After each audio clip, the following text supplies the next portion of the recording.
Hi everyone, welcome to your Metabolism Overhaul.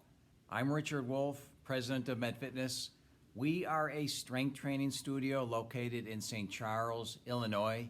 If you want to learn more about how we make life better for our clients, you can learn more at medfitnessprogram.com. Now before we jump into our topic tonight, I want to say something quickly about a special offer that we're currently promoting for past MedFitness clients. If you haven't trained here at our strength training studio for the past months and you've worked with us before, we're offering 2 free training sessions when you purchase a training package through April 15th.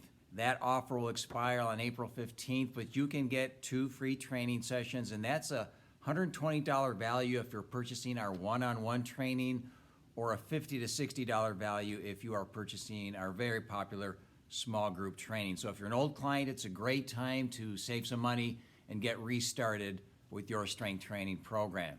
Now, having said that, let's jump right into our topic tonight. Here's my central message when it comes to metabolism, is that most people don't get the results they want when they think about metabolic rate because they're not looking at the right type of metabolism, and they're also not looking at metabolism in the proper context. They're not seeing the big picture, so they're never really getting the results they want. And the results I'm talking about is improved body weight, improved body composition. From a metabolic standpoint, that's really the main reason why we talk about metabolism in our modern world. We're not doing research, we're not a group of scientists looking at chemical reactions. We're concerned about how metabolism affects our body weight and our health. And so most people aren't getting the outcomes they want because they're looking at the wrong type of metabolism, and they're also not looking at metabolism in the proper context. So we're going to tackle both of those issues this evening. Now, to start, we have to define metabolism. What in the world is metabolism? In very simple terms, it's simply the sum of all the chemical equations that take place in your body second by second. And there are literally billions of chemical equations occurring in our bodies at any given moment throughout the day. Now, when we think about human beings, things like respiration, breathing, digestion, assimilating food and nutrients, cognition, thinking, the formation of muscle proteins, the formation of enzymes, hormones that regulate organ systems. These are all critical, fundamental metabolic processes that occur every moment of every day. And they can be either catabolic, where they're breaking down tissue, or they can be anabolic. But these are the fundamental energy-consuming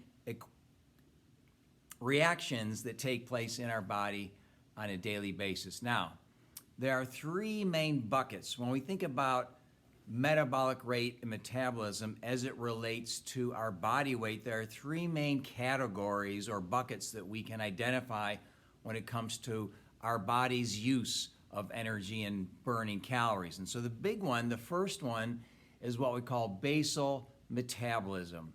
This is the majority of the calories your body burns on a daily basis, and it basically includes all of the life-sustaining functions that have to take place whether you're being active or not. You could be laying in bed and you're still going to be burning calories because of basal metabolic rate. And it's roughly 2/3 of the total when we look at how many of the calories we burn daily are related to this life-requiring function. It's about 2/3. Most of the calories that we burn on a daily basis. Then we have category 2, which is the thermic response to physical activity. And so this, as we all know, is what we might loosely refer to as exercise or general physical activity. There's a couple categories within this bucket. We can refer to formal structured exercise, where you go out and you take a run, or you do a strength workout, or you do something like that. That, of course, burns calories. Then we have what's called spontaneous physical activity, more of the informal physical activity, things that you do, movements that you engage in throughout the day, but it's not structured exercise by definition. And then we have what scientists refer to as non-exercise activity thermogenesis. This is a term to describe things, again, that we're not thinking about. Almost to some degree, the fact that I'm moving my hands right now, that is expending some energy. It's using some calories. I'm not thinking about it. I'm not intentionally doing anything. We have things like fidgeting, all sorts of non-specific movement patterns that do use energy. And so that falls under that umbrella of the thermic response to physical activity. So we have a number of things that fall under that umbrella. That accounts for anywhere from 10 to 20% of total energy and calories used on a daily basis. So this can vary depending upon how active you are and how lean you are. And then lastly, we have what's called the thermic effect of food. This used to be called the specific dynamic action of food. What is this? These are the calories that get burned when you digest food. So think about it.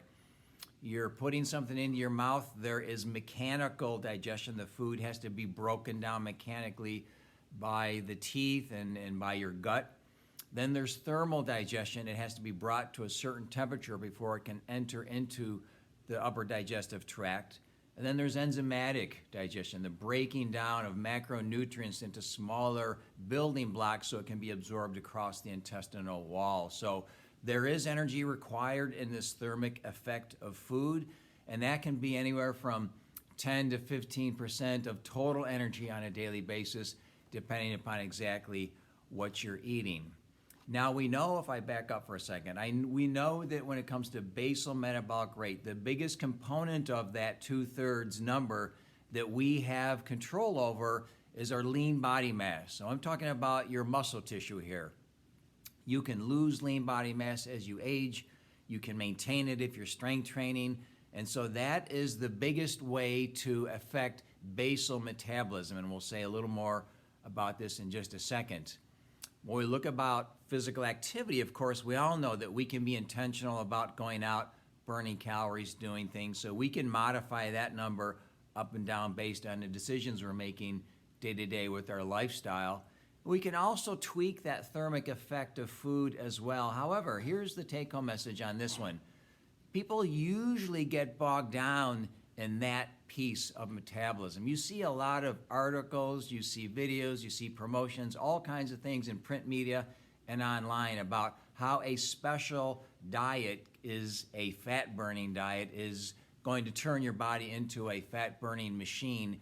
And so what we know is that if this is 10% of the total calories you burn, and you play around with your diet and you bump up that thermic effect of food by 10%, you're getting 10% of 10%. So at the end of the day, you're getting a very small number. You're burning a few extra calories a day by playing around with the thermic effect of food. And so this is not a variable that we have any long-term evidence saying that it's a success variable when it comes to people losing body fat and keeping it off. I mean, think about it. When was the last time your neighbor said, hey, I lost 55 pounds, I'm keeping it off 2 years later? What I did is I modified the thermic effect of my diet and everything is great. What really matters here, and we're not going to dive into it tonight, but what really matters is energy density. And so they likely reduced energy density, which is the calorie density of your diet, and they're consuming fewer calories, so they're losing body fat. But this whole thermic response is a small piece of the total, and we have no good hard data saying that it's really an impact player or a success player. So I'm going to suggest you not worry about it. What we're going to recommend is you eat a healthy diet. I'm not going to say a whole lot about that tonight, what constitutes healthy, but you don't want to get bogged down in this area because it's not going to make much of a difference after all. Excuse me.